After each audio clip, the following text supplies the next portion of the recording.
નમસ્કાર ગુજરાત બોર્ડના 12 કોમર્સના વિદ્યાર્થી મિત્રો, ચાણક્ય કોમર્સ ક્લાસમાં આપનું હાર્દિક હાર્દિક સ્વાગત છે. આપણે જોઈ રહ્યા છીએ મહારિવિઝનમાં આપણે શુભ મુહૂર્ત કરી છે આંકડા શાસ્ત્રમાં, જેમાં ભાગ 2 માં ચેપ્ટર નંબર 5 વિકલન, જેમાં પાર્ટ 2 આજે આપણે જોવાના છે. પરીક્ષામાં સેક્શન ઈ માં 55 નંબર પર જે દાખલો આવવાનો છે એ આજના લેક્ચરમાંથી કોઈ એક દાખલો હશે. કયો આવે તે હું પણ જાણતો નથી, પણ આમાંથી એક દાખલો 100% આવશે. તો આ લેક્ચર જોવાનું બિલકુલ ભૂલતા નહીં. અને આપણે વિકલનના ઘરમાં જોઈને જોતા છે કે કોણ કયા પ્રકારનું હથિયાર લઈને આવવા તૈયાર છે.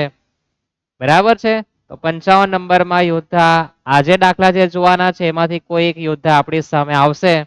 એની સામે આપણે કયા પ્રકારની રણનીતિ રાખવી, કેવી વ્યૂહરચના ઘડવી, અને એની સામે આપણે મુકાબલામાં કેવી રીતના આપણો જય બોલાવવો તે આપણે જોવાના છે. તે પહેલા થોડું આપણે તમને જણાવી દઈએ કે વિકલન સેક્શન ઈ માં જે નંબર 55 પર 4 ગુણ દાખલો, તેના માટે ખાસ આજનો લેક્ચર છે. ચેપ્ટર તમને ખબર જ છે કે 12 માર્કનું છે, ફાળવેલા ગુણ દરેકને ખ્યાલ છે. ત્યાર પછી દરેકને વિકલન પણ યાદ હશે. યાદ છે ને દાખલાઓ?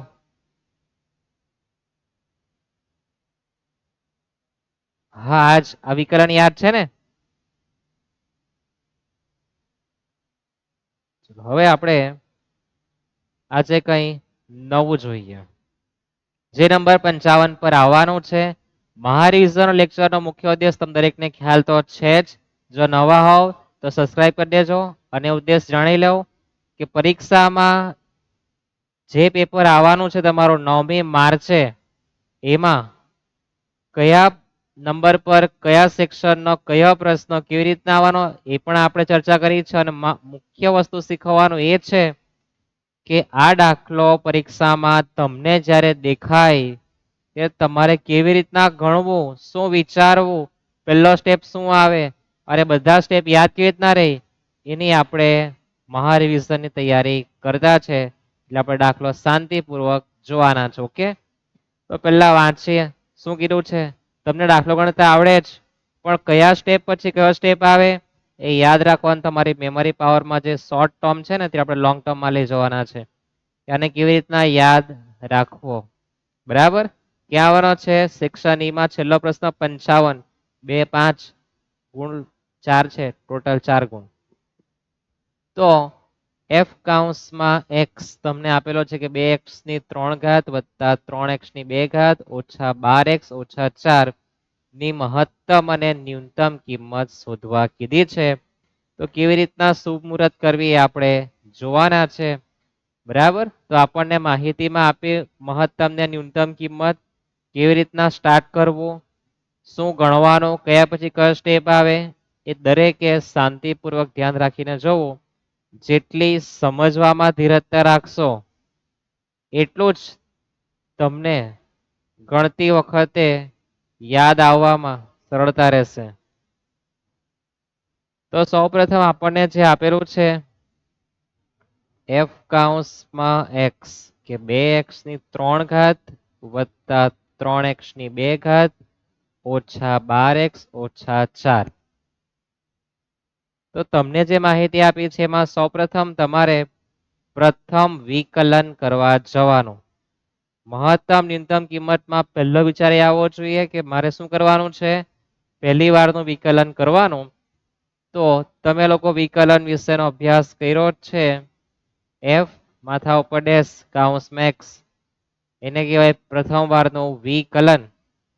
હવે વિકલન દરેકને ખ્યાલ તો આવશે ને કેવી રીતના ઘડામણ કરવાની છે.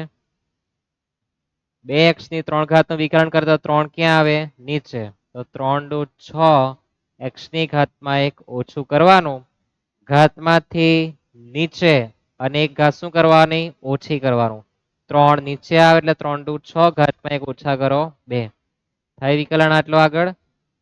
શાંતિથી જો સમજવાનું છે. ધીરજના ફળ મીઠા. ત્યાર પછી પ્લસની સાઇન છે, પ્લસ લખીએ. 2 નીચે આવે તો 3 દુ 6, ઘાતમાં 1 ઓછું કરવાનું, 2 માંથી 1 જાય તો 1 જ રહે, 1 ઘાત લખવાની બિલકુલ જરૂર નથી. માઇનસ ના માઇનસ, 12x માં 12 બેઠા x નું વિકલન 1 કરવાનું. યાદ છે ને આવું કઈ? યાદ છે ને? x નું વિકલન 1 થાય તેની સાથે સંખ્યા જે પણ ગુણાય તે બેઠી લખવા જવાનું, માઇનસ ના માઇનસ, અને કોઈ પણ રકમ એનું વિકલન થવાનું છે 0. આ આપણું વિકલન છે. ઘાતમાંથી નીચે એક ઘાત ઓછી x સાથે કોઈ પણ સંખ્યા હોય તો x નું વિકલન 1 અને સંખ્યા લખવાની છે a to z. બેઠું જ છાપવાનું, ઝેરોક્સ મશીન લાવવાનું. થઈ ગયું આટલું. ત્યાર પછી તમારે બીજો સ્ટેપ, આ આપણો પહેલો સ્ટેપ હતો. બીજા સ્ટેપમાં આપણી પર જે પ્રથમ વારનું વિકલન આવેલું છે એના બરાબર 0 લેવાનું. સ્થિર બિંદુ તમને લખાવે લખવાનું, બાકી કઈ જરૂર નથી. એના પરથી આપણે x ની કિંમત શોધવા જવાનું. આ વિચાર આવવો જોઈએ. પ્રથમ વારનું વિકલન બરાબર 0 લઈને શું મળશે આપણને? x ની કિંમત મળવાની છે.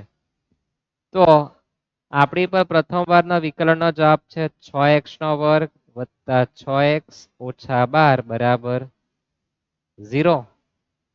હવે અવયવ પાડવાના છે, તો જો તમે બધામાંથી 6 કોમન નીકળી જાય તેવું છે ને, તો બધામાં ભાગ્યા 6 કરી દઈએ. x નો વર્ગ વત્તા 1x ઓછા 12 બરાબર 0. અવયવ તમે ધોરણ 9 માંથી પાડતા આવેલા છો, બરાબર ને? એ રીતના અવયવ પાડવા જવાનું તે. તો x નો વર્ગ વત્તા 1x ઓછા 12 બરાબર 0 છે. અવયવ પાડવા માટે નથી ખબર, એના માટે ચર્ચા કરતા છે કે અહીંયા પહેલા જે કોઈ સંખ્યા આપે એ અને છેલ્લી સંખ્યા બેનો ગુણાકાર કરવાનો. તો 12 * 1 = 12. ગુણાકાર લાવવાનો મારે -12 અને વચ્ચેના પદ જેટલો સરવાળો સાબિત કરવાનો કે કઈ બે સંખ્યાનો ગુણાકાર કરીએ તો સરવાળો 1 થાય. તો એક તો 3 × 12 થાય, 6 × 12 થાય, 12 * 1 = 12 થાય. હવે 1 આવે તે પણ મારે જોવા જવાનું. તો કોણ આવે? બરાબર ને? 3 × 12, 6 × 12 અને 12 * 1 = 12. તો કયા અવયવ આવે? તો તમે જોઈ શકો 3 × 12 થવાના છે અને 3 માંથી 4 બાદ કરીએ તો 1 પણ આવવાનું છે. પણ જવાબમાં 1 તો નિશાની પણ આપણે કોને આપવાની? 4 ને પ્લસ આપવાની અને માઇનસ ને 1. બાકીના બંને કોઈ કામના નથી. 1x નો વર્ગ વત્તા 4x માઇનસ 3x ઓછા 12. આપણું જે આ મધ્યમ પદ છે એના ભાગલાએ પડવા જોઈએ. 4 તાલી 12. ગુણાકાર બી સાબિત થવો જોઈએ અને એમાં પ્લસ માઇનસ કરો તો જવાબ પણ આવવો જોઈએ. હવે કોમન કાઢવા જવાનું. કોમન માટે તમારે શું યાદ રાખવાનું છે? તો આ પ્રથમ બે સંખ્યા, ત્યાર પછી બે સંખ્યામાં કોમન કાઢવા જવાનું. x નો વર્ગ અને 4x માં x કોમન નીકળવાનું, તો x વત્તા 4 રહી. ખ્યાલ આવે ને દરેકને? ખબર નહીં પડતી હોય તો x નો વર્ગ એટલે x * x થાય અને 4x એટલે 4 * x. તો બંનેમાંથી x કોમન નીકળી જવાનું. તો રહેવાના કેટલા? x ઓછા 4. દરેકને સમજાય ને આ અવયવનું? યાદ રહેવું જોઈએ. આ સમજ નથી પડતી ઘણાને. ત્યાર પછી બીજા બે આંકડાઓ આપેલા છે. એમાં કોમન કાઢતી વખત યાદ રાખવાનું કે પહેલી વખત જે કૌંસમાં આવ્યું તે લખવાનું બેઠું જ. માત્ર આ પહેલી જ રકમ જોવાની, આ કઈ? 3x વાળી. એ 3x માંથી x ઘરમાં છે જો છે ને પહેલું, તો બહાર કોણ હશે? -3.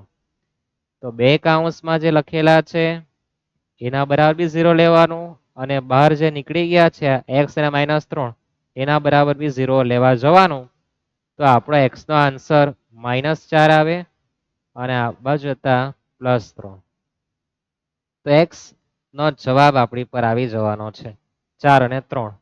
અને જેને અવયવ પાડવામાં સમજ નથી પડતી એમના માટે તો આપણે શોર્ટકટ અપનાવવાના છે. શોર્ટકટ એટલે કેવો શોર્ટકટ? તો 3 × 12 થાય, નિશાની -ની 3 આવી તો આપણે x ની કિંમત +3 લખી દેવાનું. પ્લસમાં 4 છે, માઇનસ લખી દેવાનું. ટૂંકું ને ટચ. આટલો જ તમને ખ્યાલ આવે ને? કોમન સેન્સ બધામાં છે જ કે 3 × 12 થવાના છે. તો નિશાની પ્લસની છે એકમાં, તે મોટા ભાઈને આપવાનું, નાના ભાઈને માઇનસ આપવાનું. પછી જ્યારે આપણે x ની કિંમત લખીએ ત્યારે નિશાની બદલી નાખવાની. પ્લસ વાળો માઇનસ, માઇનસ વાળો પ્લસ. પિક્ચર પૂરું. ત્યાર પછી આપણે આગળ ત્રીજા સ્ટેપમાં આપણે દ્વિતીય વિકલન કરો. શું કરવાનું? દ્વિતીય વિકલન કરવાનું. તો પહેલી વારનું જે મારું વિકલન આવેલું છે 6x નો વર્ગ વત્તા 6x ઓછા 12, એનું મારે ફરી પાછું વિકલન કરવા જવાનું. ફરી પાછું વિકલન એટલે કે f ડબલ ડેશ કૌંસમાં x. યાદ છે ને? ફરી પાછું વિકલન કરવાનું તો ઘાતમાંથી 2 નીચે આવે અને ઘાતમાં 1 ઓછું થાય એટલે એક ઘાત લખવાની કઈ જરૂર નથી. 2 નીચે આવે 6 દુ 12, ઘાતમાં 1 ઓછું કરો, એક જ રહેવાનું છે. 6x માં 6 બેઠા, x નું વિકલન 1 અને કોઈ પણ સંખ્યાનો વિકલન 0 થવાનો. ત્યાર પછી ચોથા સ્ટેપમાં તમારે યાદ રાખવાનું કે દ્વિતીય વિકલનમાં x ની કિંમત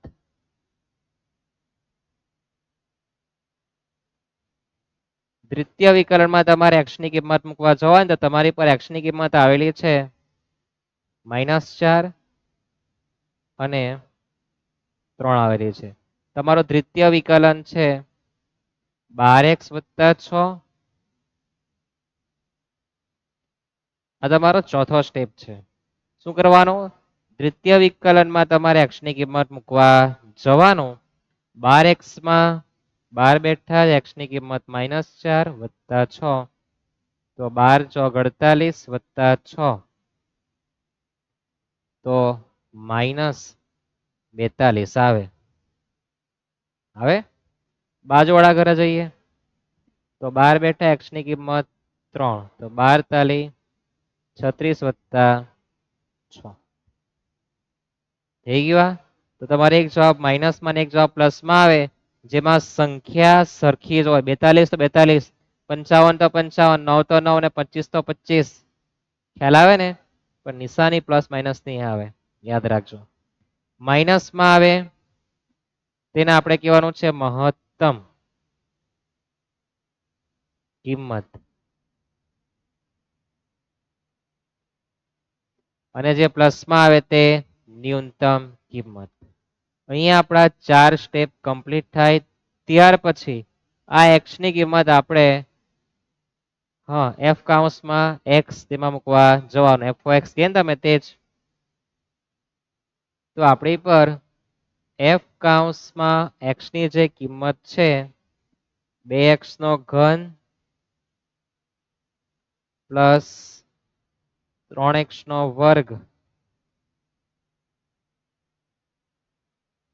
-12x ઓછા 4, એમાં આપણે વારાફરતી x ની કિંમત મૂકવા જવાનું. x બરાબર -4 અને x બરાબર કેટલા? 3. આપણી પર જે x ની કિંમત આવી તે આપણે વારાફરતી મૂકવા જવાનું. 2 ભાગમાં લખવાનું, એકદમ વ્યવસ્થિત દેખાય. ખ્યાલ આવે ને? આ આપણો 5મો સ્ટેપ. તો સૌપ્રથમ તો આપણને જે આપેલું છે એમાં આપણે સીધી કિંમત લખીએ તે પહેલા એકવાર રકમ લખીએ, તમને ખ્યાલ આવે કે કેવી રીતના મારે ઘડામણ કરવાની છે.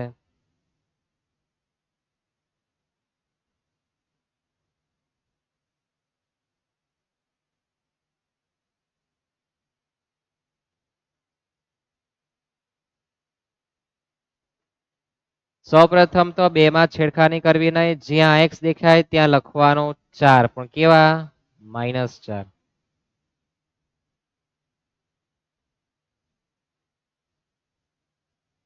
યાદ રહેશે? શું યાદ રાખવાનું? જ્યાં x દેખાય ત્યાં -4 લખવા જવાનું અને પછી આપણે ઘડામણ કરવા જવાનું. કેલ્સીનો સંપૂર્ણ ઉપયોગ કરવાનો.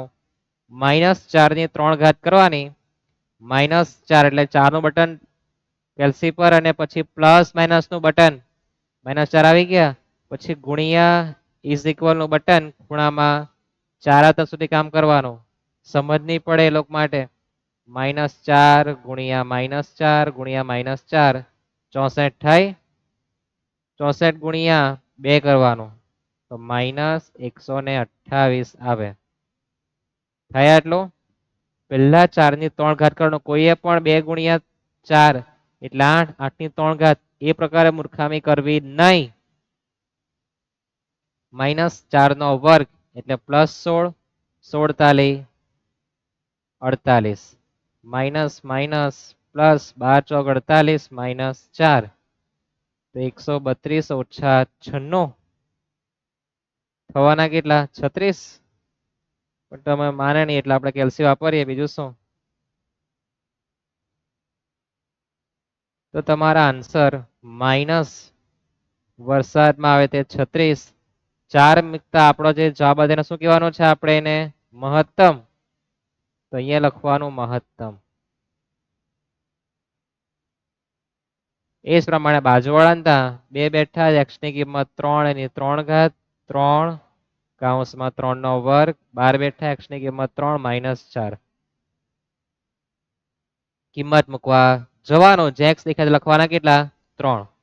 સૌ પ્રથમ 3 ની 3 ઘાત કરવાનું 3 ગુણ્યા 3 ગુણ્યા 3 27, 27 ગુણ્યા 2 54, 3 નો વર્ગ 9, 9 તાલી 27, 12 તાલી 36 -4 40 કાઢી નાખીએ એટલે 14 ને 17 એટલે કેટલે 41. 54 વત્તા 27 -36 -4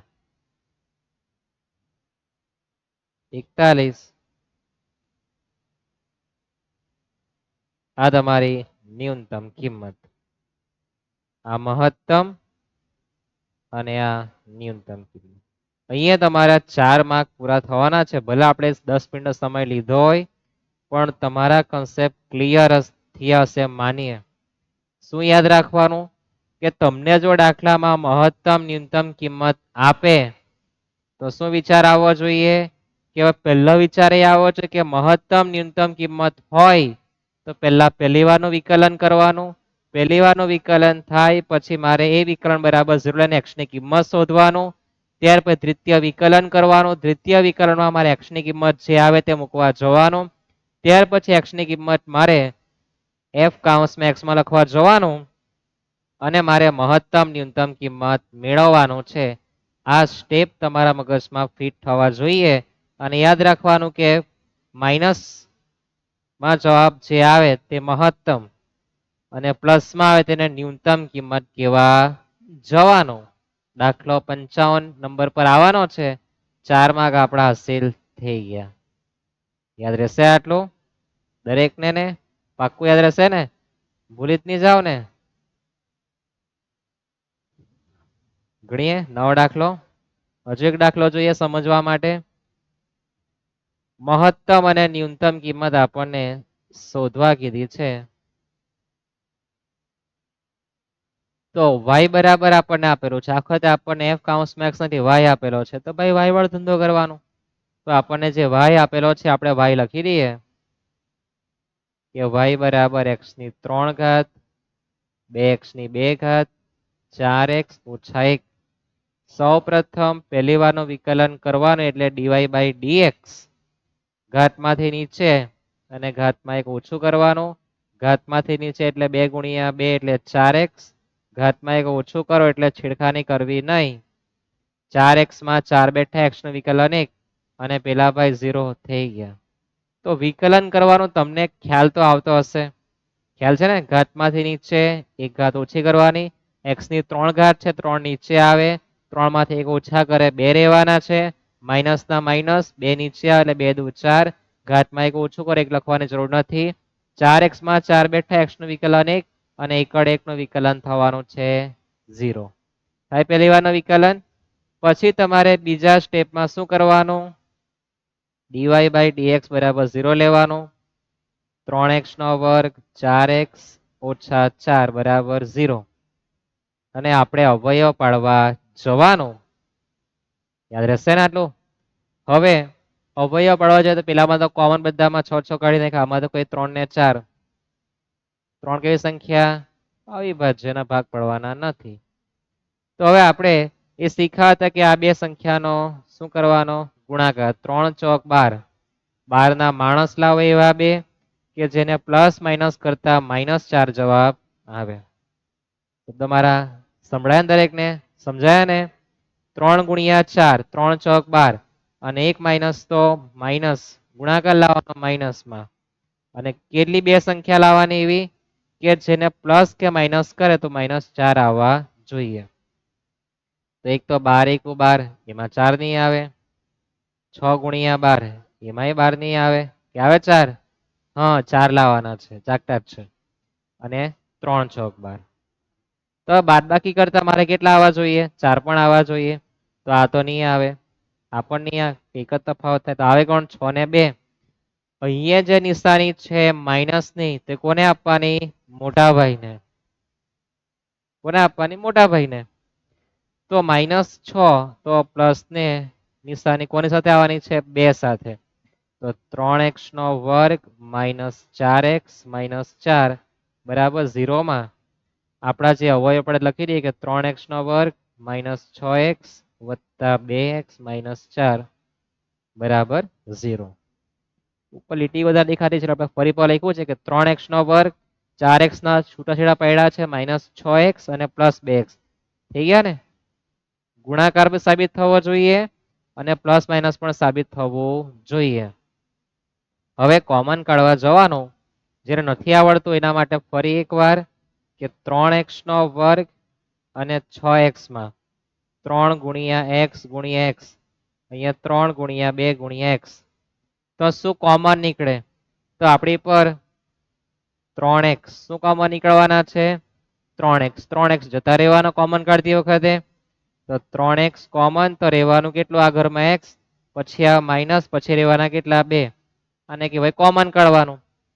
સિમ્પલ છે ને, પણ તમને છૂટાછેડા કરતા આવડવું જોઈએ. થશે આટલો? તો 3x કોમન નીકળવાના છે, રહેવાના કેટલા છે ઘરમાં? x - 2. બીજી વાર લખીએ ત્યારે પણ x - 2 બેઠું લખી દેવાનું છે. હવે બીજા ઘરમાં આપણે જોવા જવાનું, તે પણ પહેલા ભાઈને જ પકડવાનો. રબર મરાઈ ગયો.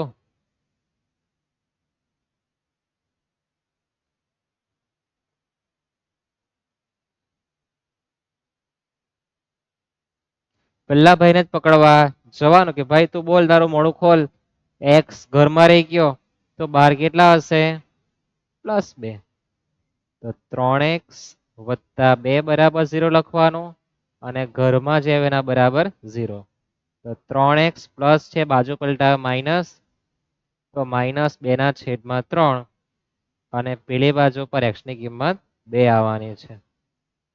આ રીતના અવયવ પાડવા જવાનું. શોર્ટકટ પણ આવે. કેવું આવે? શોર્ટકટ. આ તમારી પર 6 જે છે બરાબર, 6/3 કરી દો. કેટલા આવે? ખબર નહીં પડી. ચલો 6/3 કરો. કેટલા જવાબ આવે? 2. અને પછી કેટલા છે? 2. 2/3 કરો. કેટલા આવે? 2/3. આમાં ભાગ ચાલી ગયો એટલે આ 2, જે 2/3. આ હોય તો થવાનું છે, નહીં હોય તો પછી તમારે ઘડામણ કરવા જવાનું. અને એ બધાને એકવારમાં આવી જતું નથી, થોડું તમારે યાદ કરવું પડશે. આ આપણો બીજો સ્ટેપ કમ્પ્લીટ. હવે આપણે ત્રીજા સ્ટેપમાં શું કરવાનું આવે? દ્વિતીય વિકલન. તો મારી પર જે પહેલી વારનું વિકલન છે 3x નો વર્ગ 4x - 4, એનું ફરી પાછું વિકલન કરતો શું લખવાનું? d2y dx². યાદ છે ને? d ના માથા ઉપર 2 અને y છેદમાં d x², x નું બીજી વારનું વિકલન. તો વિકલન કરીએ તો 3 × 6 ઘાતમાંથી નીચે 1 ઘાત ઓછી 1 ઘાત લખવાની જરૂર નથી ને. કેમ? 2 માંથી 1 જાય તો 1 ની કઈ ઇજ્જત રહેતી નથી. માઇનસના માઇનસ 4 બેઠા, x ની કિંમત 1 અને રકમનું હોય તો 0. ચોથા સ્ટેપમાં તમને ને મને બંનેને ખ્યાલ છે કે આપણી પર જે x ની કિંમત આવે એ મારે લખવી ક્યાં? તો ક્યાં લખવાની આવે? દ્વિતીય વિકલનમાં. મારે x ની કિંમત દ્વિતીય વિકલનમાં મૂકવા જવાનું. તમારું દ્વિતીય વિકલન છે 6x - 4, 6x - 4. x ની કિંમત મારે 2/3 લેવાની છે. તો 3 × 6 પણ થાય ને. અથવા 6 ગુણ્યા 2 એટલે 12, 12 ભાગ્યા 3 કેટલા આવવાના? -4. -4 ને પછી બાજુવાળા ઘરે -4 છે તો -8. માઇનસમાં તેની કઈ કિંમત કહેવાય? મહત્તમ કિંમત. યાદ રહેશે આટલું? ની સમજ પડે તો કેલ્શિયમનો ઉપયોગ કરો કે 6 ગુણ્યા 2 એટલે 12, 12 ભાગ્યા 3 એટલે 4. અને માઇનસ થી તેને માઇનસ લગાડવાનો પછી પેલો -4 આવે. -4 ને -4 -8 થવાના છે, +8 નહીં. બાજુવાળા કામ કરીએ. 6 બેઠા x ની કિંમત 2 -4. 6 દુ 12 ઓછા 4 તો 8. આ આપણી ન્યૂનતમ કિંમત સાબિત થવાની છે. પ્લસમાં આવે તે મહત્તમ નહીં, હા જાગતા ગણા છે. માઇનસમાં આવે તે મહત્તમ, પ્લસમાં આવે તે ન્યૂનતમ. લખવાની કાળજી ખાસ રાખજો. પછી કેટલાકના મગજમાં ફીટ થઈ ગયું કે પ્લસ એટલે મહત્તમ, માઇનસ એટલે ન્યૂનતમ. નહીં, કુછ ઇધર ગડબડ હે દયા એમ કે ને, આ ગડબડ એ જ છે કે માઇનસમાં આવે તે મહત્તમ કિંમત અને પ્લસમાં આવે તે ન્યૂનતમ અથવા લઘુત્તમ કિંમત તમે એને કહી શકો. રહેશે આટલું યાદ? આ વિકલન છે. હા કલન, કલંક તમને લગાડી જાય તેવો છે વિકલન. હવે પછી શું કરવા નંબર 5 માં? તો નંબર 5 માં યાદ રાખવાનું કે મારે y માં x ની કિંમત મૂકવા જવાનું. મારી પર y છે x ની 3 ઘાત ઓછા 2x નો વર્ગ, x ની 3 ઘાત ઓછા 2x નો વર્ગ, ત્યાર પછી -4x ઓછા 1. એમાં મારે વારાફરતી x ની કિંમત મૂકવાની. મારી પર x ની કિંમત કેટલી આવેલી છે? 2/3 દેખાય ને દરેકને? પછી કેટલા છે? 2. તો -2/3 અને પછી મારે 2 કિંમત મૂકવા જવાનું. ફરી પાછો y લખી દઉં તમારા માટે.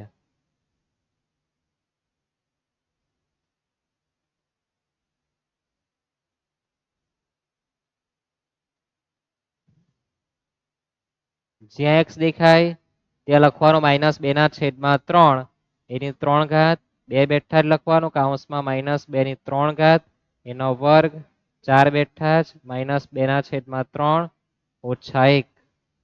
હવે 2 ની 3 ઘાત કરવાનું -8, 3 ની 3 ઘાત કરો 27, 2 ની પણ 3 ઘાત કરવાની, 3 ની 3 ઘાત કરવા જવાનું. યાદ રાખજો 2 ની પણ 3 ઘાત થાય અને 3 ની 3 ઘાત થાય. 2 ની 3 ઘાત એટલે 2 ગુણ્યા 2 ગુણ્યા 2, 2 દુ 4, 4 દુ 8 થાય ને? છેદમાં 3 ની 3 એટલે 3, 3 ને 3 27 અને 1 માઇનસ તો માઇનસ. બરાબર? ઘાતમાં એકી સંખ્યા તો જવાબ માઇનસમાં આવે, ઘાતમાં બેકી સંખ્યા તો જવાબ પ્લસમાં આવે, સરળ ભાષામાં. ત્યાર પછી -2 માં છેડખાની હાલમાં કરીએ નહીં. -2 ની 2 ઘાત તો 4, છેદમાં 3 ની 2 ઘાત તો 9 થવાના છે. યાદ રહેશે? -2 ની 2 ઘાત શું? -2 ની 2 ઘાત. જો ઘાતમાં બેકી સંખ્યા તો પ્લસમાં જવાબ આવે અને એકી સંખ્યા હોય તો માઇનસમાં આવે. હજુ આપણે ઘરની બહાર આવ્યા નથી. ત્યાર પછી આ 4 કૌંસમાં -2/3 માં કોઈ ઘાત નથી, છાપી દે બેઠું જ. હવે આપણે કૌંસ છોડી નાખીએ. 8/27, 4 દુ 8 છેદમાં 9/9, 4 દુ 8 છેદમાં 3 અને -1 છેદમાં કઈ નહીં મળે 1. બધા માઇનસમાં આવ્યા. આવ્યા ને? અહીંયા -4 ને આ તો અહીંયા પ્લસ થવાનું છે. તમને મારે શીખવવાનું છે કે તમે અહીંયા ભૂલ કરી શકો. ગુણાકારમાં 2 માઇનસ તો જવાબ પ્લસમાં આવે. સરવાળા બાદબાકીમાં 2 માઇનસ તો માઇનસમાં આવે. કાળજી યાદ રાખવાની છે કે જ્યારે સરવાળા બાદબાકીમાં માઇનસ માઇનસ હોય તો પ્લસ તો થાય પણ નિશાની માઇનસમાં હોય. જ્યારે ગુણાકાર કરો ત્યારે માઇનસ માઇનસ હોય તો નિશાની પ્લસની લખવાની છે. યાદ રાખજો આ. હવે આપણે લસાઅ લેવા જઈએ. 27 એકુ 27, 49 27, 49 27, 27 એકુ 27. આ બધા ચકડાનો ગુણાકાર આપણે ઉપર હાથે કરવા જવાનો. 8 એકુ 8 -8, 8 તાલી 24, 8 9 72 માઇનસ 27 છેદમાં તો હવે એક જ ચાલે. કોણ ચાલે? 27 જ ચાલવાનો છે. પછી તો કેલ્શિયમ વાપરી નાખવાનું. -8 -24 પ્લસ 72 -27 તો તમારો જવાબ 13/27 આવે. કેટલો આવે? 13/27 આવે. હવે એ જ કામ બાજુવાળા કરીએ. એ તો બહુ ઈઝી છે. 2 ની 3 ઘાત 2 બેઠા x ની કિંમત 2 2 ઘાત 4 કૌંસમાં x ની કિંમત 2 ઓછા 1 2 ની 3 ઘાત કરીએ 8 2 ની 2 ઘાત 4 4 ગુણ્યા 2 એટલે 8 4 દુ 8 ઓછા 1 તો -9 થવાના. તમારા હાથમાં છે શું? કેલ્સી. તો જ્યારે 2/3 મોકલે ત્યારે આપણો જવાબ સામે આવેલો હતો માઇનસ માં તે આપણી આ મહત્તમ કિંમત અને આ તમારી ભાષામાં ન્યૂનતમ અથવા લઘુત્તમ અક્ષર મારા ચાઇનીઝ ભાષામાં આવેલા તમને ખબર પડવી જોઈએ. ખ્યાલ આવે દાખલામાં? આવો દાખલા આ વર્ષે પરીક્ષામાં હોઈ શકે. બરાબર.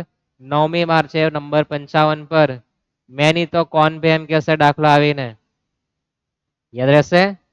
ક્યાં તો આ દાખલો ક્યાં તો એના બીજા ભાઈ આવે તે.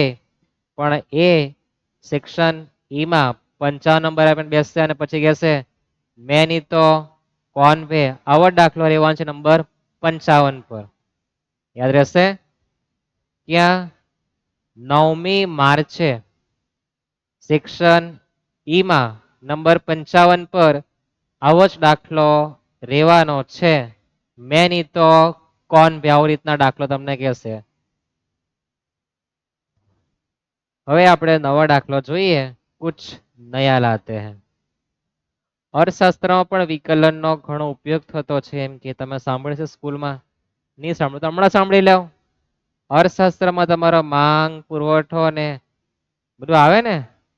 હા એ જ માનવી આંક નો પેલો સૂચક આંક ને બધું આવે. સ્ટેટ ઇકો સાથે સંકળાયેલું છે. ઇકો એટલે આ નહીં, અર્થશાસ્ત્ર આવે ને. બાળ મૃત્યુ દર આવે, જન્મ દર આવે, વસ્તી વધારો આવે, કેમ થાય કેમ નહીં થાય બધું તમે જાણતા છો ને. હા એક્સપર્ટ તમે છો જ. હવે કીધું છે જો પીઝા પીઝા માંગનું વિધેય પી 150 - 4x હોય તો જ્યારે પીઝાની માંગ 3 હોય તો સીમાંત આમદની શોધો અને તેનું અર્થઘટન પણ કરવા જવાનું છે. તો હવે પહેલા તો તમારે શું ગણતરી કરવા જવાની? તો તમને પીઝાની માંગનું વિધેય આપ્યું છે ને. માંગનું વિધેય પી આપેલું છે. શું આપેલું છે? પી.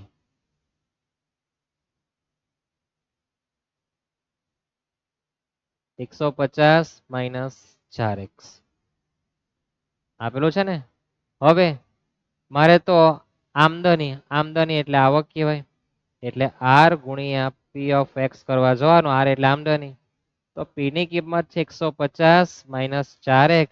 એનો x સાથે ગુણાકાર કરી દેવાનો. 150x - 4x નો વર્ગ. આ તમારી આમદની થઈ ગઈ. શું થઈ ગઈ? આમદની. અને પછી સીમાંત આમદની ગણવા જવાનું.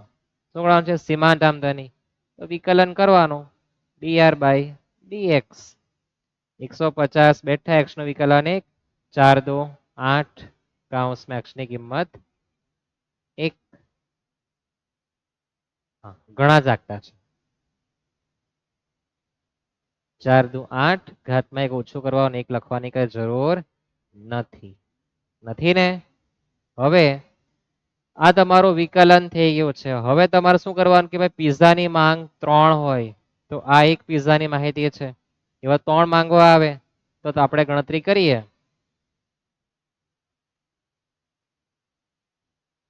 પીઝાની માંગ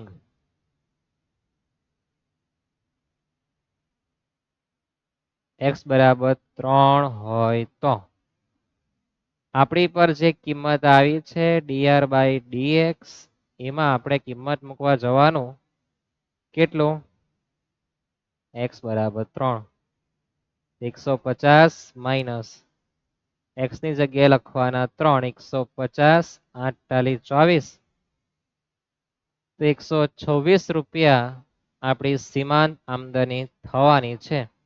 કેટલી થવાની છે 126. બરાબર. અર્થઘટનમાં તમારે લખવાનું કે ભાઈ ચોથો પીઝો હોય તો એનો સીમાંત આમદની 126 રૂપિયા આશરે થવાની છે, શાસ્ત્રે નહીં. બરાબર. 2 માર્કનો દાખલો આવી શકે, નહીં કે 4 માર્કમાં. આપણે 55 વાત કરતા પણ આ રસ્તામાં આવી ગયો છે તો આ 2 માર્કમાં હોઈ શકે. બરાબર છે, જેને આપણે હાલમાં ઇગ્નોર કરતા છે. આપણે 55 નું કામ કરતા છે તો હમણાં સાઈડ પર કરી દઈએ. આવી ગયો તો આપણે એનો ઉચકી લીધો હતો. આગળ વાંચીએ તો આ 2 માર્કના દાખલા જે રહી ગયેલા હતા ને તે મારે લાવવા પડ્યા હતા આજે. ક્યાં રહી ગયો હતો. બરાબર. એટલે આ 2 માર્કનો પીછો ચાલતો છે. 2 માર્કમાં વધારે મહેનત કરવાની આવતી નથી. જો એક વસ્તુના x એકમોના ઉત્પાદનનો ખર્ચનો વિધેય c બરાબર આપણને આપેલો છે, ઉત્પાદન 50 એકમો હોય તો સીમાંત ખર્ચ પણ શોધો. દાખલામાં બહુ મહેનત માંગી ગયા આપણી પર. આપણને આપેલું છે c બરાબર 5x નો વર્ગ 6x વત્તા 2000. સીમાંત ખર્ચ એટલે કે ડીસી બાય dx વિકલન કરી નાખવાનું. એને આપણે કહેવાનું છે સીમાંત ખર્ચ. શું કહેવાનું છે? તો 5 દુ 10 ઘાતમાં એક ઓછું, એક ઘાત લખવાની જરૂર પડે નથી પડતી ને, એટલે આપણે લખતા નથી.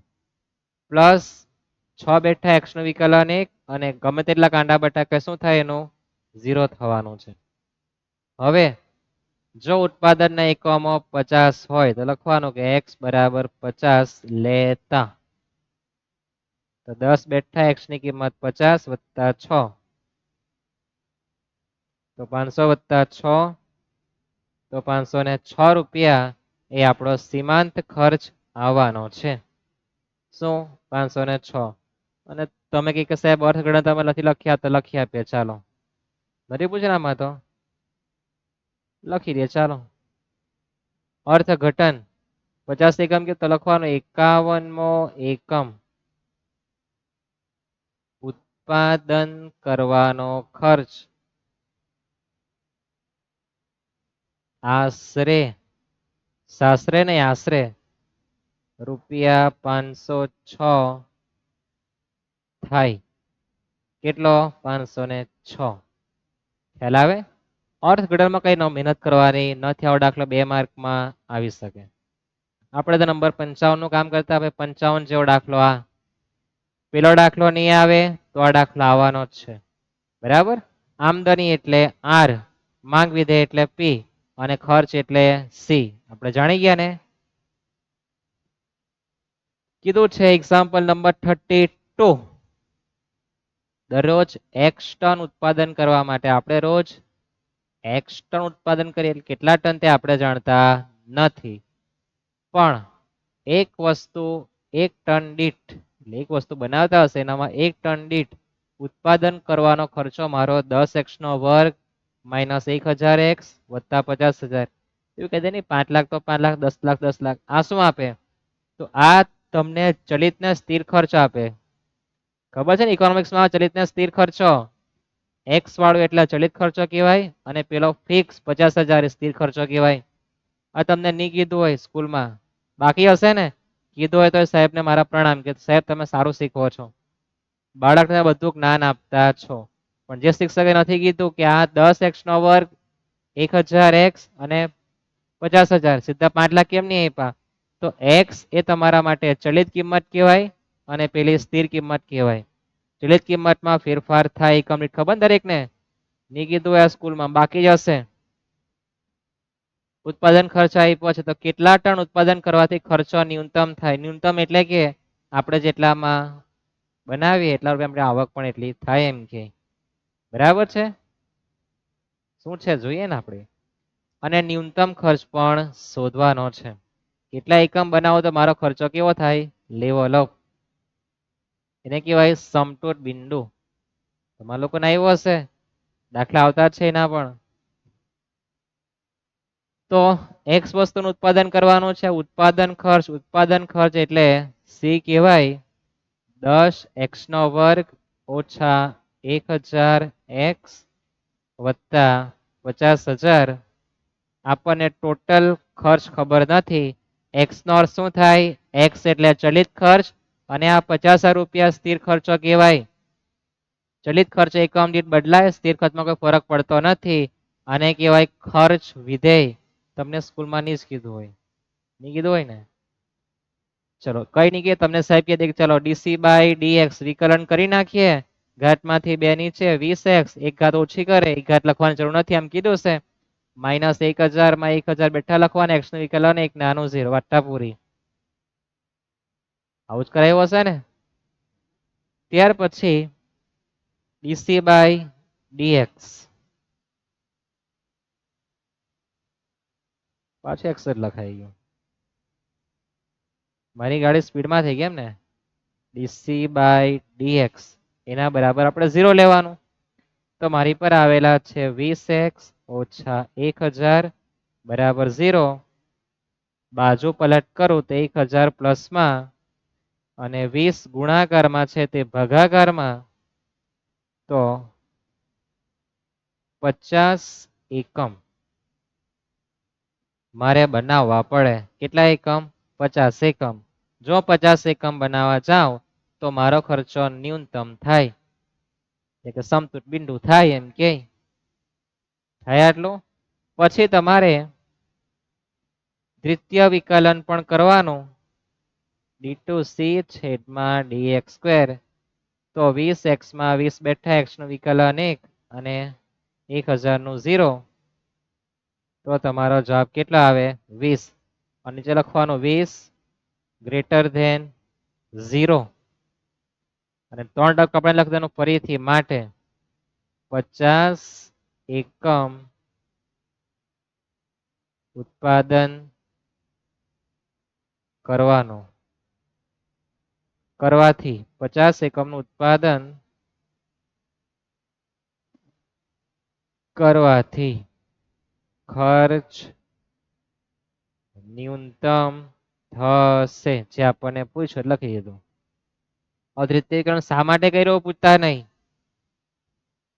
મને નથી ખબર કે શા માટે દ્વિતીય વિકલન કરાવતા છે લોકો. જરૂર મને ખબર નહીં પડે ત્યાં સુધી. આવી રીતે ગયા આપણા એકમ શું સાબિત કરવા માંગે એ તો જેને પીએચડી કરે છે એને પૂછવા જવું પડે કે આવું કેમ કર્યું હતું. કે એમણે સિલેબસમાં લાવ્યા હશે ને કે આવું કરવું પડે. બરાબર. હવે ન્યૂનતમ ખર્ચ પણ શોધવા કીધું છે તો લખીએ આપણે ન્યૂનતમ ખર્ચ બરાબર આપણી પર જે 10x² ઓછા 1000x વત્તા 50,000 જે આપેલા છે એમાં આપણે x ની કિંમત 50 લખવા જવાનું. તો 10 કૌંસમાં x ની કિંમત 50 એનો વર્ગ ઓછા 1000 કૌંસમાં x ની કિંમત 50 વત્તા 50,000. તો 5 નો વર્ગ 25 અને 2 0 લાગે. 50 નો વર્ગ 2500 થાય ને 1 0 લાગી જવાનું બીજું એટલે 25,000. આમાં તો 1 0 આપણે ઉમેરી આપવાનું એટલે 50,000 માઇનસમાં અને પછી 50,000 પ્લસમાં. એના ચકલા ઉડી જવાના એમ કે. તો આપણો ન્યૂનતમ ખર્ચ 25,000 રૂપિયા થવાનો છે. 25,000 રૂપિયા હું 50 એકમ બનાવો મારો ખર્ચો આટલો 25,000 થવાનો છે એમ કે પછી બધું સેટઅપ થઈ જાય એમ કે. બરાબર. આવું તમને ઇકોનોમિક્સ બધું શીખાયું હશે. આપણે તો 55 નંબર પર દાખલાઓ છે 4 માર્ક તેની વાત કરતા છે પણ નહીં કીધું થોડું ઘણું મારે તમને કહેવું પડે. ખ્યાલ રહેશે આટલું? યાદ રહેશે ને? હા. 55 નંબર પર મેં નહીં તો કોણ ભાઈ એ પણ આ કહી શકે. બરાબર. નહીં તો ન્યૂનતમ કિંમત મહત્તમ કિંમત બે માંથી એક દાખલો આ રીતનો રહેશે. બરાબર. ખર્ચ વિધેય એટલે શું કહેવાય? સી. એનું વિકલન કરી નાખવાનું પછી વિકલન બરાબર 0 લેવાનો એટલે x ની કિંમત મળવાની છે. દ્વિતીય વિકલન કરો, શા માટે કરાવવું હજુ સુધી મને ખબર પડી નથી. 2021, 22, 23, 24, 25 પૂરા થવાના, હજુ કઈ ખબર પડી નથી. કોઈ ન હોય તો કોમેન્ટમાં જણાવજો. કદાચ મારું કઈ શીખવાનું બાકી રહી ગયું હોય તો હું શીખી લઈશ, બરાબર. અને પછી x ની કિંમત આપણે ન્યૂનતમ ખર્ચમાં મૂકવા જવાનું. યાદ રહેશે આટલું? કેટલા લખવાના આવશે? 50. જઈએ આપણે નેક્સ્ટ દાખલા તરફ. कुछ नया लाते हैं. તો આપણને ખર્ચ વિધેય સી આપેલો છે, આમદની વિધેય એટલે આર આપેલો છે, સૂચના આપ્યું કે નફાનો વિધેય માટે મહત્તમ નફા માટે કેટલા એકમનું ઉત્પાદન કરવું પડે, એક્સ તો મારે શોધવાનો જ છે ને. આ દાખલામાં આપણને નફાનું વિધેય કીધું છે. નફો કોને કહેવાય? તો તમે નફો કે ભાઈ હું જેટલામાં ઉત્પાદન કરું એના કરતા વધારેમાં વેચું, વચ્ચે જે રૂપિયાનો ગાળો આવે તે નફો કહેવાય. એટલે તમારી જે આવક છે એમાં તમે ઉત્પાદન ખર્ચ શું કરો? બાદ કરો. તો આપણે સમજીએ કે આપણી પર જે આપણી આમદની છે, લખેલું છે લોકો આમદાની, તો આમદાનીમાંથી આપણે ઉત્પાદન ખર્ચ બાદ કરી દે, આપણને શું મળે? નફો મળે. એટલે કહેવાનો ભાવ છે કે આર માઇનસ સી કરો તો પ્રોફિટ માટે પી વપરાય ને. તો આ રીતના આપણે ધંધો કરવા જવાનું છે કે આપણી જે આવક છે એમાંથી આપણે ખર્ચો બાદ કરી દે, શું મળે? નફો મળે. તો આપણી આવક છે કેટલી? 3x. 3x માઇનસ આપણો જે ખર્ચો છે 100 પ્લસ 0.015x નો વર્ગ બરાબર મને નફો થવાનો છે. કાઉન્સની બહાર આવે તો પ્લસના માઇનસ થવાના છે. થઈ ગયા? તો તમારો પી નો જવાબ આવી ગયો. હવે મારે વિકલન કરવાનું ભાઈ ડીપી બાય ડીએક્સ. સી આવે, પી આવે, મારે વિકલન કરવા જવાનું. નફાનો વિધેય કીધું તો મારે નફો શોધવા જવાનું, નહીં કે ડીસી બાય ડીએક્સ કે આરડી બાય ડીએક્સ. હા, નફાનું કીધું છે તો નફો શોધવા. નફો કોને કહેવાય? આવક માઇનસ ખર્ચો. જેટલા રૂપિયા આવક થઈ એક્સ એટલે એકમ કેટલા તો મને ખબર નથી, એટલે છે તે છાપેલું છે R minus C. 3x minus કાઉન્સમાં હોય તો ઘરની બહાર આવે તો બધા નિશાની પોતપોતાને બદલી નાખે. ક્યારે? નેગેટિવ પોઈન્ટ હોય ત્યારે. તો વિકલન કરું મેં 3x નું તો 3 બેઠા x નું વિકલન 1 અને 100 નું વિકલન 0. ઘાતમાંથી 2 નીચે આવે તો માઇનસ 0.030 x થવાના છે. 0.015 છે, બે સાથે ગુણાકાર થાય એટલે 0.030. ઘાતમાં એક ઓછું કરે એટલે એક ઘાત લખવાની જરૂર નથી. નથી ને? થઈ ગયા વિકલન? વિકલન થાય પછી શું કરવાનું? ડીપી બાય ડીએક્સ બરાબર 0 લેવાનું. મારી પર 3 માઇનસ 0.03 લખી દઈએ. 0 પછી પોઈન્ટ હોય, પોઈન્ટ પછી 0 0 આવતા હોય તો 0 ની કઈ વેલ્યુ રહેતી નથી, એટલે 0.03 લખો બરાબર x બરાબર 0. તો માઇનસ વાળું પદ હું પેલી બાજુ લઈ જાઉં તો એ થઈ જવાનું છે પ્લસમાં 0.03x. મારે તો x ની કિંમત જોઈએ તો 3 ભાગ્યા 0.03 તો કેટલા આવે? 100. 3 ભાગ્યા 0.03 કરવાનું તો 100 એકમ તમારે આવવાના છે. તો 100 એકમ નું ઉત્પાદન કરો તમને નફો થશે એમ કે 101 એકમ વેચવાથી 100 સુધી તમારું હા ન્યૂનતમ થવાનું. થઈ ગયું આટલું? હવે તમને જે પૂછે તે કે ભાઈ નફાનું વિધેય શોધો, તો નફાનું વિધેય પણ આપણું શોધી નાખ્યું. કઈ ગયું? આ નફાનું વિધેય વિકલન થઈ ગયું. આ પણ શોધાઈ ગયું, આપણો નફો બી આવી ગયો, બરાબર ને? વિકલન બી થઈ ગયું. દ્વિતીય વિકલન કરવો પડે ને? હા કરવું પડે પાછું. લખવાનું DP by dx d2p dx². પહેલી વારનું જે વિકલન છે મારી પર એ 3x માં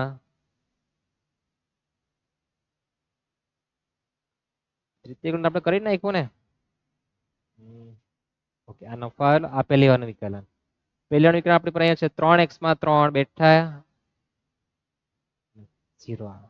3 થાય ને, માઇનસ નું માઇનસ અને 0.03 x નું વિકલન 1. તો તમારો જવાબ -0.3 આવવાના છે. કેટલા આવે? -0.3. પહેલી વારનું વિકલન તમારી પર અહીંયા છે ને, એનું જ વિકલન કર્યું છે 3 નું 0.03 30 કે તો 30 બેઠું લખવાનું x નું વિકલન 1. તો તમારો જવાબ -0.03 બરાબર 0 લેસ ધેન. તો મહત્તમ નફા માટે કેટલા એકમનું ઉત્પાદન કરવું પડે? લખવાનું 3 વખત મહત્તમ ઉત્પાદન કે મહત્તમ નફા માટે 100 એકમોનું ઉત્પાદન કરવું જોઈએ. બરાબર છે, યાદ રહેશે. વસ્તુ આ વખતે નફાનો વિધેય કીધું, નફો કહેવાય કોને એ ખાસ ખ્યાલ આવવો જોઈએ. પછી તો નફો મળે એટલે વિકલન કરો, એ વિકલન બરાબર 0 લાવે એટલે તમને x ની કિંમત મળે. દ્વિતીય વિકલન તો હું જાણતો નથી કેમ કરાવે તમારી પર, બરાબર છે. અને તમારે 100 એકમે તમારો નફો કેવો થવાનો છે? મહત્તમ. પ્રેક્ટિસ કરવી મહત્વની છે, બરાબર. જોવાથી કઈ નહીં આવડે, પ્રેક્ટિસ કરવી પડે. તમારી માઇનસમાં પ્લસમાં જે ભૂલ થતી હોય, વિકલ્પ થતી હોય, તે સુધારો કરવા જવું પડે. બરાબર.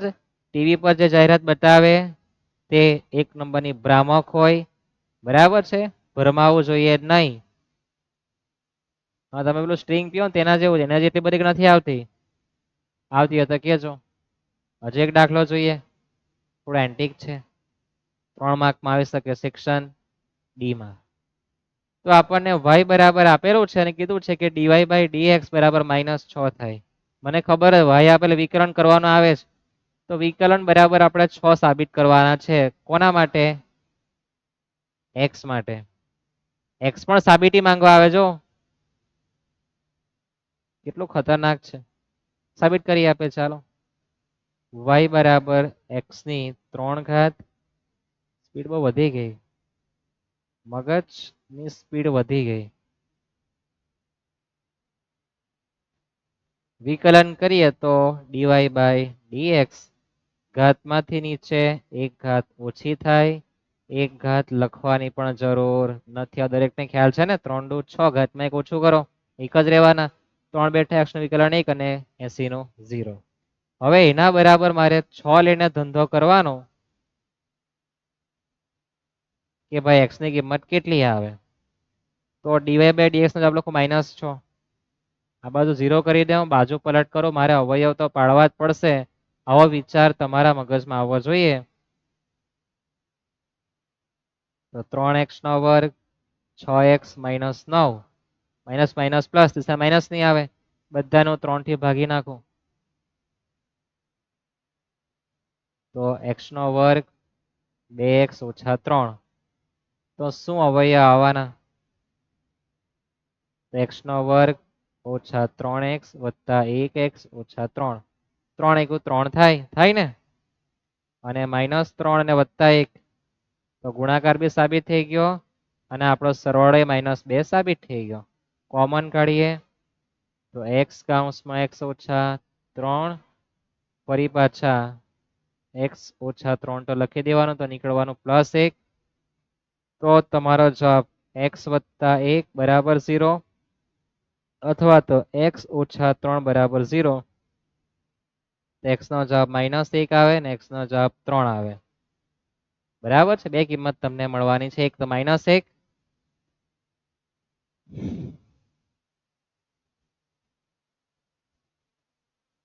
અને x બરાબર 3. આપણે કઈ વધારે સાબિત કરવાનું આવતું નથી. આવો દાખલો 3 માર્કમાં પૂછી શકે. બરાબર છે. પછી આવે ત્યારે મારે તમને કેવું નહીં પડે કે આપણે જે કીધું હતું IMPI એ જ તમને આ નંબર પર જોવા મળ્યું છે એવું કહેવાય ને. હજુ એક દાખલો જોઈએ, આવો એન્ટિક પીસ છે. આપણને f કૌંસમાં x એમાં આખાના છેદમાં આપણને 2 ઘાત આપી છે, તો આપણે 4x ની 5 ઘાત એની પણ 2 કરી દઈએ, 3x ની 3 ઘાત એની પણ છેદમાં x ની 2 ઘાત કરી દઈએ.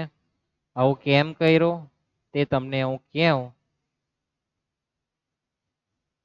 આપણે પહેલી વારનું વિકલનમાં x ની કિંમત 2 મૂકવાનું છે આવું કીધું છે. રકમ વાંચ્યા પછી તમને આટલો વિચાર આવવો જ જોઈએ કે મારે પહેલી વાર વિકલન પછી મારે x ની કિંમત 2 મૂકવા જવાનું છે, અને લગ્ન પછી એક ઘરમાં 5 ભાઈ રહેતા હોય અને 4 જ ભાઈ છે, પછી પોતપોતાના અલગ અલગ ભાગલા પાડી દે, તેમાં છેદમાં x નો વર્ગ હતો એ બધાને આપણે ભાગલા પાડી આપવાના. બરાબર. તો અહીંયા 5 ઘાત ને 2 ઘાત, તો તમે એવું શીખ્યા હતા કયા ધોરણમાં? 8મા ધોરણમાં, કે ભાગાકારમાં હોય તો ઘાતમાં શું થાય? બાદબાકી. તો 5 - 2, 3 ઘાત ઉપર. મોટા માણસના પગે પડવા જાઓ ને એટલે ઉપર 3 રહેવાનું. તો 3x ની કેટલી ઘાત આવશે? 1 જ ઘાત આવશે ને. 2 ઘાત આત્મહત્યા કરી જવાની 2, અને આની તો છેદમાં 2 ઘાત છે તો ઉપર આવતા માઇનસમાં થાય. આપણું પાર્ટ 1 માં કીધું છે, યાદ છે ને? યાદ રહેવું જોઈએ. હવે આપણે વિકલન કરવા જઈએ તો f ડેશ કૌંસમાં x બરાબર 4 તાલી 12 x ની 2 ઘાત માઇનસ નહીં પણ પ્લસ 3x માં 3 બેઠા, x નો વિકલન 1, 2 નો વિકલન 0, અને ઘાતમાંથી નીચે આવે તો 24 દુ 48 તો થાય, પણ કેવા? માઇનસ. ઘાતમાંથી 2 નીચે આવે 24 દુ 48, પ્લસ માઇનસ માઇનસ, ઘાતમાં 1 ઓછું કરો, 2 માંથી 1 જાય તો કેટલા રહેવાના? 1, -3. -2 માંથી 1 કાઢવાના છે.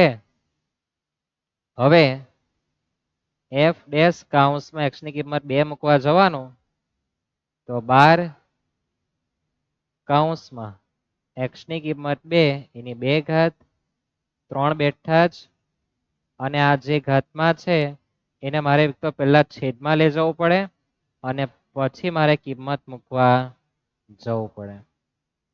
ક્યાં લઈ જવું પડે ને? છેદમાં લઈ જવું પડે. તો 2 × 2 એટલે 4, 4 × 12 એટલે 48 વત્તા 3, અને આ 48 ભાગ્યા તમે કહેતા હોય તો એક સ્ટેપ લખી દઈએ આપણે, તો 48 વત્તા 3 ઓછા 6, તો તમારો જવાબ 45 આવે. કેટલો? 6 × 5 = 45 થાય ને? હવે તમને થાય કે પ્રશ્ન કે સાહેબ આનું શું કરી નાખ્યું તમે? તો આનો આપણે એ કર્યું કે 48 ના છેદમાં x ની 3 ઘાત લાવવી પડે એટલે પ્લસમાં થઈ જાય, અને પછી સીધી આપણે કિંમત મૂકી દીધી છે. બરાબર. 3 માર્કમાં આટલી મહેનત કરવા જવાનું. હવે જઈએ આપણે નેક્સ્ટ દાખલા તરફ.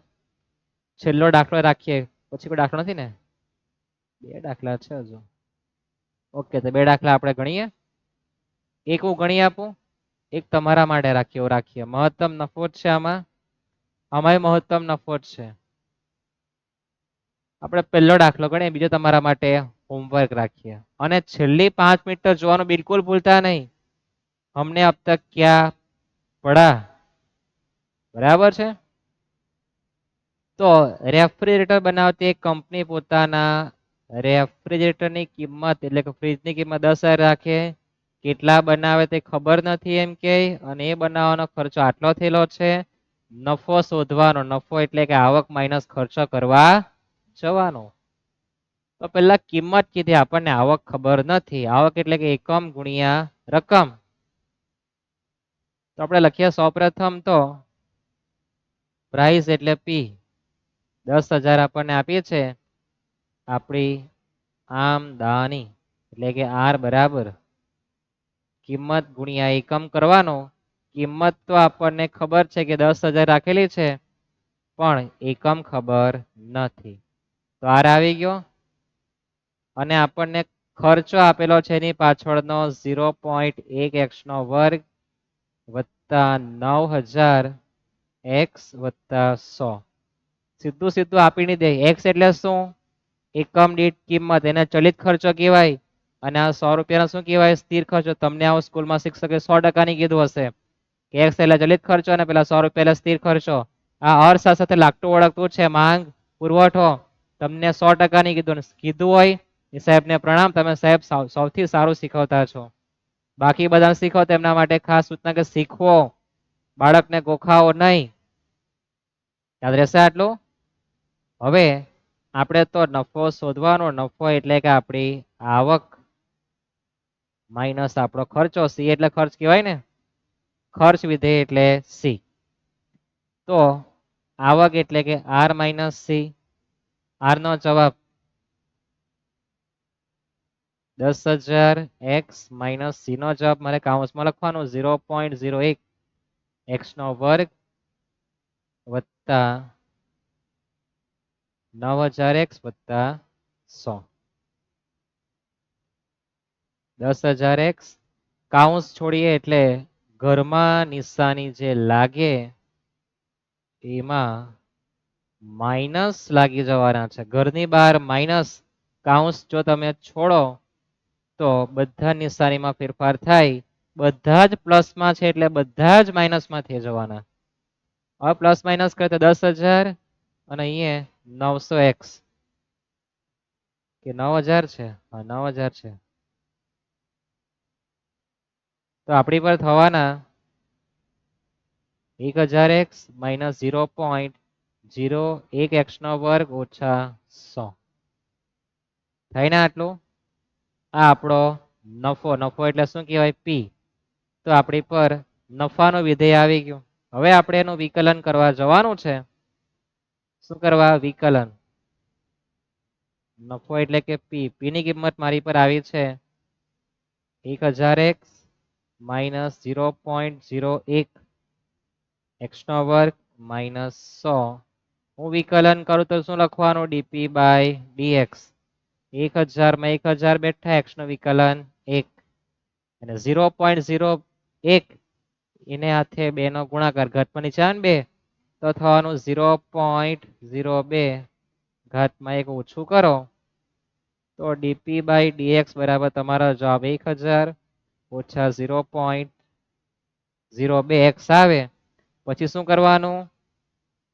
પછી મારે લખવાનું કે ડીપી બાય ડીએક્સ બરાબર 0, 1,000 માઇનસ 0.02 એક્સ બરાબર 0, 0.02 એક્સ બરાબર 1,000. નિશાની બંનેને માઇનસ માઇનસ કાઢી નાખીએ.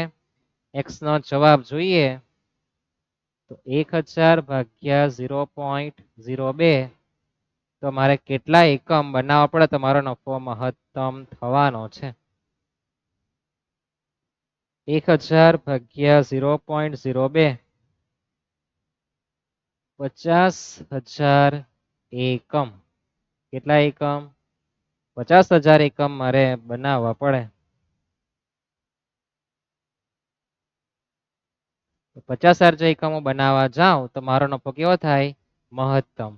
પણ તમને એ ખ્યાલ આવવો જોઈએ કે પી એટલે કિંમત કોની? ફ્રીજની આમદની એટલે આવક અને ખર્ચ વિધેય તમને આપ્યું છે નફો એટલે કે આવક માઇનસ ખર્ચો કરવાનું. તો તમને નફાનું વિધેય મળે. શું મળે? નફાનું વિધેય. અને એ વિધેયનું તમારે વિકલન કરવાનું અને એ વિકલન બરાબર તમારે 0 લેવાનું.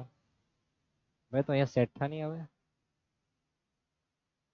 તો તમને આન્સર કેટલો મળે? 50,000 એકમ. તમારી નજર અહીંયા ખાસ પડવી જોઈએ. આટલી મસ્ત વસ્તુ તમને સમજ પડવી જોઈએ. મસ્ત, હા મસ્ત વસ્તુ છે આ દાખલાની. યાદ રહેશે?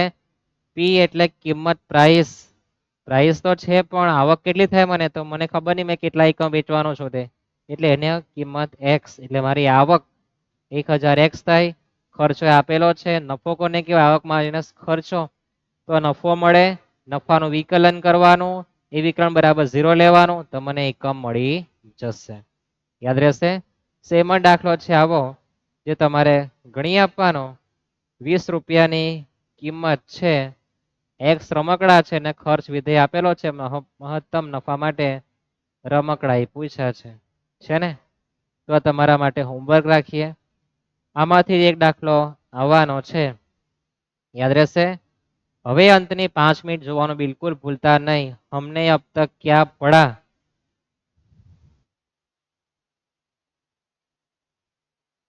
તો પહેલા તો આપણે એ શીખા કે આપણી આવક, જેને આપણે આમદની આર કીધું છે. આર એટલે કે પી ગુણ્યા એક્સ, અને ખર્ચ વિધેય, ખર્ચ વિધેય જેને આપણે સી કીધો છે, જેમાં ખાલી જગ્યા એક્સ નો વર્ગ વત્તા ખાલી જગ્યા એક્સ વત્તા ખાલી જગ્યા રૂપિયા આવે તેને ખર્ચ વિધેય કીધું છે, યાદ છે ને. ત્યાર પછી આપણે નફાનું વિધેય પી બરાબર આવક માઇનસ ખર્ચ, એટલે કે આર માઇનસ સી કરીને આપણે નફો લાવેલા હતા, યાદ છે ને. અને પછી આપણે એનું વિકલન કરેલું. શું કરેલું? નફાનું પ્રથમ વિકલન.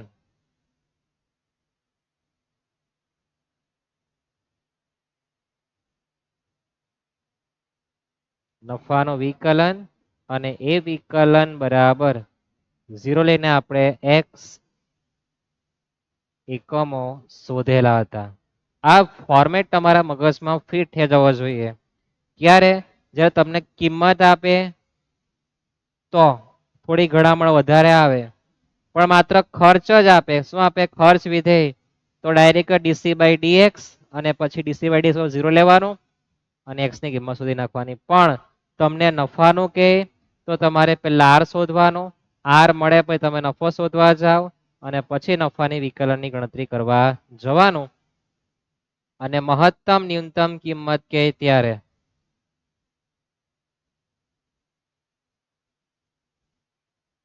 પહેલા સ્ટેપમાં શું કરવાનું? પ્રથમ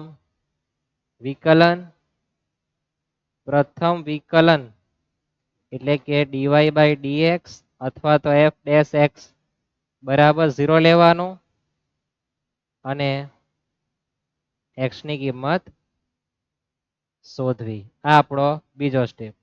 ત્રીજા સ્ટેપમાં શું કરવાનું? દ્વિતીય વિકલન કરવું. ચોથા સ્ટેપમાં દ્વિતીય વિકલનમાં એક્સ ની કિંમત મૂકવી. અને પાંચમા સ્ટેપમાં એક્સ ની કિંમત વાય અથવા એફઓએક્સ માં કિંમત મૂકવી. આ તમારા મગજમાં ફિટ થવું છે કે મહત્તમ ન્યૂનતમ કિંમત આપે એટલે પહેલી વારનું વિકલન કરવાનું, પછી પહેલી વારના વિકલન બરાબર શું લેવાનું આવશે? 0. અને એમાં આપણને એક્સ ની કિંમત મળવાની છે. પછી તૃતીય વિકલન કરવાનું. તૃતીય એટલે ડી ટુ વાય છેદમાં ડીએક્સ સ્ક્વેર અથવા એફ ડબલ ડેશ, એમાં આપણે એક્સ ની કિંમત મૂકવા જવાનું. એક્સ ની કિંમત મૂકીએ ત્યારે જો જવાબ માઇનસમાં આવે તો એ મહત્તમ, અને જવાબ પ્લસમાં આવે તો એને આપણે ન્યૂનતમ કિંમત કહેવા જવાનું છે. આવું યાદ રહેવું જોઈએ. અને એક્સ ની કિંમત ક્યાં મૂકવાની? વાય માં. બરાબર. એક્સ ની કિંમત અહીંયા જે મૂકીએ ત્યાં મહત્તમ કિંમત, અને પ્લસ વળાંકતા ન્યૂનતમ કિંમત લખવા જવાનું. યાદ રહેશે આટલું? આ 55 નંબર પર આવો જ કોઈ દાખલો આવવાનો છે. માંગ વિધેયને પી કહેવાય, ખર્ચ વિધેયને સી કહેવાય, આમદની એટલે આર, નફો એટલે કે આવક માઇનસ ખર્ચો. આવું તમને યાદ રહેવું જોઈએ. મળીએ આપણે નેક્સ્ટ લેક્ચરમાં. ક્યાં તો આપણો જીવનનો લક્ષ્ય આવશે, ક્યાં તો પરીક્ષામાં પાસ થવાની સંભાવના આવશે. બે માંથી એક આવશે જરૂર. નેક્સ્ટ લેક્ચરમાં એ 25 તારીખે આવતી રજા છે. સ્ટુડિયો પર આધાર રાખે, રજા રાખે તો રજા, અને ચાલો કે ચાલો. બરાબર છે. તો આ લેક્ચર આજે તો 4 વાગે આવી ગયો છે. આવતીકાલનું રજાનું કઈ નક્કી નથી. શુક્રવાર તો 100% લેક્ચર આવશે 4 વાગે. જોવાનું બિલકુલ ભૂલતા નહીં. સબસ્ક્રાઇબ કરી દેવો, અને લાઈક શેર કરો તો બહુ સારું કહેવાય. બીજાના ભલામાં આપણું ભલું જ છે, પણ ઘણા બધા એટલા બધા સ્વાર્થી છે કે સબસ્ક્રાઇબ કરે ને પછી કાઢી બી નાખે. આ હરામખોર લોકોને તો ખરેખર તમે સબસ્ક્રાઇબ કરતા જ નહીં, સાઈડ પર નીકળી જાઓ. તમારા માટે નથી કહેવા. બરાબર છે. એ નુકસાનકારક, એ તમે તમારી વાત જાણે